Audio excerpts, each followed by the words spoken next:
ప్రజలు ఆందోళన చెందుతున్న సబ్జెక్ట్ ఇది కాబట్టి ప్రభుత్వం నుంచి కొన్ని సూటిగా స్పష్టంగా సమాధానాలు అడుగుతా ఉన్నాం సార్.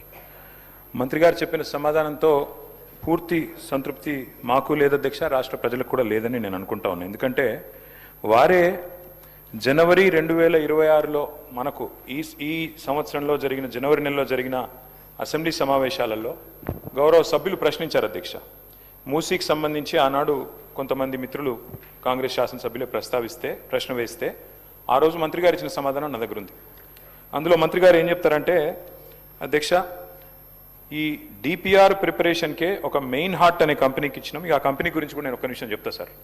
అది పాకిస్తాన్లో బ్యాన్ చేసిండ్రు కంపెనీని, సింగపూర్లో బ్యాన్ చేసిండ్రు, అట్లాంటి కంపెనీకి ఇచ్చిండ్రు. సరే వాళ్ళ మీద కేసులు ఉన్నాయి, అది కూడా మంత్రి గారు చెప్పాలా, ఓకే. అందులో ఏం చెప్పారంటే అధ్యక్ష, ఆ రోజు శాసనసభకి ఇచ్చిన సమాధానంలో గౌరవ మంత్రి గారు డిపిఆర్ ప్రిపరేషన్కే 18 నెలలు పడుతుంది అని ఈ సంవత్సరం జనవరి నెలలో మంత్రి గారు చెప్పారు.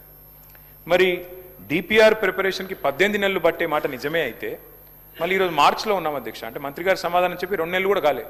మరి ఇప్పుడు అకస్మాత్తుగా డిపిఆర్ ఎక్కడి నుంచి వచ్చింది? మంత్రి గారు దయచేసి అది ఉంటే కనుక మీ దగ్గర నిజంగానే కాపీ ఉంటే మరి 18 నెలల్లో అంటే అద్భుతమైన వేగం అది. మరి ఇంత మెరుపు వేగంతో గవర్నమెంట్ పనిచేస్తుంటే మేము కూడా అభినందనలు చెప్పాలి. కాబట్టి డిపిఆర్ 18 నెలల్లో తయారవుతుందని చెప్పి 2 నెలల్లో చేసిన ఈ చమత్కారం ఏదైతే ఉందో ఆ డిపిఆర్ దయచేసి సభ ముందు పెట్టాలి, సభ్యుల ముందు పెట్టాలనేది ఫస్ట్ డిమాండ్ సార్. ఎందుకంటే ఇది ప్రభుత్వం ఇచ్చిన సమాధానం అధ్యక్ష. రెండవది అధ్యక్ష, నేను చూశాను మంత్రి గారు సభ వెలుపల చెప్పారు అధ్యక్ష. ఏం చెప్పారు? లాస్ట్ టైం హౌస్లోనే చెప్పినట్టున్నారు, అది కూడా ఇక్కడ చెప్పారు అధ్యక్ష, హౌస్లోనే చెప్పారు. అది కూడా గౌరవ మంత్రి శ్రీధర్ బాబు గారు చెప్పారు. ఇన్ ప్రిన్సిపల్ ఏడీబీ అనేది మూసీ ప్రాజెక్ట్ కోసం లోన్ మంజూరు చేసింది అని మంత్రి గారు ఇచ్చిన స్టేట్మెంట్ శాసనసభలో ఇచ్చారు అధ్యక్ష. సో ఫస్ట్ డిపిఆర్ మీరు చెప్పండి మంత్రి గారు, తర్వాత శాసనసభలో మీరు చెప్పిన మాట ఏడీబీ ఫండింగ్ అని మేము నిజమేమో అనుకున్న తర్వాత మేము కూడా ఏడీబీ వారిని అక్కడ మూసీ జనాందోళన్ అని ఒక సంస్థ ఉంది అధ్యక్ష, ఎంజేఏ అని, వారు ఏడీబీ వారిని అడిగితే ఏడీబీ వారు చెప్పిన సమాధానం అధ్యక్ష నేను మంత్రి గారు కూడా పంపిస్తా. వారు ఏం చెప్పారంటే జనవరి 23 నాడు ఏడీబీ ఇచ్చిన సమాధానం అధ్యక్ష. ఏం చెప్పారు? No ADB financing approved and no DPR submitted by MRDCL. This is ADB's response. Asian Development Bank చెప్తున్న మాట ఏంటంటే తప్పు, ఇన్ ప్రిన్సిపల్ అప్రూవల్ లేదు, ఏ అప్రూవల్ లేదు, ఇంతవరకు ఏడీబీ అప్పే ఇవ్వలేదు అని చెప్పి కుండబద్దలు కొడుతూ మాకు డిపిఆర్ సబ్మిట్ చేయలేదు, డిపిఆర్ సబ్మిట్ చేయండి పైసలు ఆడికి వెళ్ళిస్తామని చెప్పి ఏడీబీ చెప్పిన మాట నేను మంత్రి గారికి పంపిస్తాను, వారు చూసుకోవాలి. అయితే మళ్ళీ ఏమన్నా జనవరి నుంచి మరి ఈ హౌజు ఇప్పుడు మార్చిలో జరుగుతుంది కదా, ఈ లోపల ఏమన్నా డెవలప్మెంట్ అయిందా అని చెప్పి మార్చి 11 నాడు మళ్ళీ ఒకసారి ఇదే సంస్థ వాళ్ళు అసెంబ్లీ ప్రారంభం అవుతుంది కదా ఏమైనా డెవలప్మెంట్ ఉందా అని చెప్పి పోయినారు అధ్యక్ష.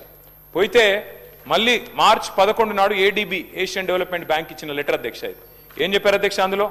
Status remains unchanged since our meeting with your group on 23rd జనవరి. అంటే 23rd జనవరి ఏ మాట అయితే చెప్పారో, ఏ లోను మంజూరు చేయలేదు, మాకు ఏ డిపిఆర్ గవర్నమెంట్ సబ్మిట్ చేయలేదనే మాట, దాని ప్రకారమే ఏడీబీ మళ్ళొక్కసారి ఈ నెల 11వ తారీఖు నాడు స్పష్టంగా ఉత్తరం రాసింది. ఇది కూడా నేను మంత్రి గారికి పంపుతున్నా. దయచేసి మంత్రి గారు కరెక్ట్ చేసుకోవాలా. Because either you are misleading the house or misleading the people or you are being misled by your officers.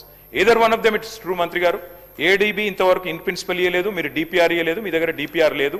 18 నెలల్లో తయారవుతుందన్న డిపిఆర్ 2 నెలలు ఎట్లా తయారైంది అధ్యక్ష? మూడోది, వీరికి ఈ సంస్థ మీద ఎందుకు ప్రేమనో మాకు అర్థమైతలేదు అధ్యక్ష. ఎందుకంటే ముఖ్యమంత్రి గారేమో 16,000 కోట్ల రూపాయలతో అయిపోయే ప్రాజెక్టుకు 1,50,000 కోట్లని ముఖ్యమంత్రి అనౌన్స్ చేసింది, నాది కాదు.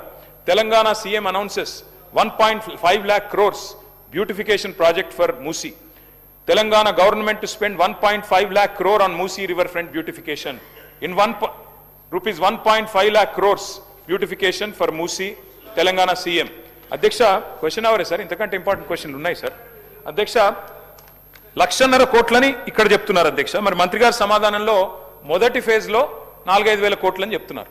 నేను అడుగుతా ఉన్నా అధ్యక్ష, మరి 1,50,000 కోట్లని ముఖ్యమంత్రి గారు చెప్తారు, మొదటి ఫేజ్ తర్వాత ఎన్ని ఫేజ్లు ఉంటాయి, ఎన్ని ఆస్తులు మీరు తీసుకుంటారు, ఏ రకంగా తీసుకుంటారు, ఎంతమంది గృహాలు కూలుస్తారు, మరి వాటి కోసం 1,50,000 కోట్లు ఎక్కడ ఖర్చు పెట్టబోతా ఉన్నారు, డీటెయిల్డ్గా మీరు సమాధానం చెప్పాలని ప్రభుత్వాన్ని కోరుతా ఉన్నాం అధ్యక్ష. ఈ మెయిన్ హార్ట్ అనే సంస్థ అధ్యక్ష, ఎవరికైతే వీరు మరి ఈ డిపిఆర్ తయారీ అప్పచెప్పారో వారి మీద ఇది పాకిస్తాన్ గవర్నమెంట్ పెట్టిన కేసుల అధ్యక్ష రెడ్ కార్నర్ నోటీస్ ఉంది. ఇదిగోండి అధ్యక్ష, ఇగో FIA declares main heart owners are absconding in money. One second, no you can continue sir. Sir ఇది వారు డెఫినెట్లీ మూసీ నదికి సంబంధించిన రీజనరేషన్కి సంబంధించిన అంశం అధ్యక్ష. ప్రశ్నకు సంబంధించి ఈరోజు క్వశ్చన్ అవర్లు వేస్తూ ఉన్నారు సార్. మీరు పర్మిట్ చేస్తే రేపు షార్ట్ డిస్కషన్ పరంగా వెంటనే తీసుకుందాం అధ్యక్ష. ఇంకా చాలా విషయాలు కూడా చెప్పాల్సి ఉంటుంది, వారు చెప్పాల్సి ఉంటుంది, మేము చెప్పాల్సి ఉంటుంది. సో ఆ సందర్భాన్ని గురించి ప్రశ్న వరకు పరిమితమై డెఫినెట్లీ మా పరంగా ఏమి ఆన్సర్స్ కావాలో కోరుకోమని చెప్పండి. మొత్తం డీటెయిల్గా షార్ట్ డిస్కషన్ మొదలు పెడితే సార్ మీరు పొద్దున్నే చెప్పారు 9 minutes అని. 9 minutes కాకుండా ఇంపార్టెన్స్ ఉంది కనుక 10 minutes 11 minutes 12 minutes ఇవ్వండి అధ్యక్ష. We are ready to answer it. But ఇంకా డీటెయిల్గా పోవాలంటే please allow for a short discussion sir if you permit. Speaker sir, నేను ఎక్కడ కూడా క్వశ్చన్ నుంచి డీవియేట్ కాలేదు సార్. వారు మంత్రి గారు 1400 స్ట్రక్చర్స్ పోతాయన్నారు. గవర్నమెంట్ ఇచ్చిన గెజెట్లో 10,000 స్ట్రక్చర్స్ అని గవర్నమెంట్ గెజెట్ ఇచ్చింది. మరి 1400 స్ట్రక్చర్స్ కరెక్టా, గవర్నమెంట్ ఇచ్చిన గెజెట్ కరెక్టా, ఏది కరెక్టు? అట్లాగే గవర్నమెంట్ ఇచ్చిన గెజెట్ సార్, నాదేం ప్రశ్న నుంచి నేను డివియేట్ కావట్లేదు. 10,000 ఎకరాలు 3,279 ఎకరాలు స్వాధీనం చేసుకుంటున్నాం అని చెప్పారు.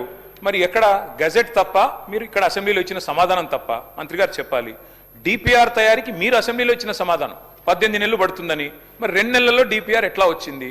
అంటే అకస్మాత్తుగా ఇంత ఫాస్ట్గా మెరుపు వేగంతో గవర్నమెంట్ ఎట్లా కదులుతోంది? అట్లాగే అధ్యక్ష ఇంకొకటి, అసలు 1,50,000 కోట్ల బడ్జెట్ అని ముఖ్యమంత్రి గారు చెప్పిన తర్వాత దీనికోసం ఈ రోజు గవర్నమెంట్ 5,000 4,000 కోట్లని ఎట్లా, మరి 1,50,000 కోట్ల 4-5 వేలకు ఎట్లా తగ్గించారు? అదేం చమత్కారం చేశారు? దాంతో పాటు అధ్యక్ష, మరి మంత్రి గారు చెప్తున్నారు ఇది 1,435 స్ట్రక్చర్లు ఐడెంటిఫై చేశాం. ఏ బేసిస్లో ఐడెంటిఫై చేశారు? మంత్రి గారేమో, మరి నేను మొన్న ఆర్డీఓ గారు చెప్పింది చూశాను, రాజేంద్ర నగర్ ఆర్డీఓ 50 మీటర్ల బఫర్ జోన్ అని ఒకవైపు చెప్తారు, 50 మీటర్ల బఫర్ జోన్లో ఉండే వాళ్ళని తీసుకుంటామంటారు. కానీ మరి 3,297 ఎకరాలంటే 500 మీటర్ల దాకా విస్తరించారు అధ్యక్ష. బఫర్ జోన్ ఎంత తీసుకుంటున్నారు? అసలు ప్రాజెక్ట్ యొక్క ఆలోచన ఏంది? 1,50,000 కోట్ల, 5,000 కోట్ల, 4,000 కోట్ల బ్లాక్ లిస్ట్ చేసిన కంపెనీలకు ఎందుకు ఇస్తున్నారు? డిపిఆర్ లేకుండా ఈ హడావుడు ఎందుకు? ఇల్లెందుకు కూలుస్తున్నారు? మొత్తం ఒక గృహ మీద యాగం ఎందుకు చేస్తున్నారు? దయచేసి మంత్రి గారు సమాధానం చెప్పాలని కోరుతా ఉన్నది. సుధీర్ రెడ్డి గారు.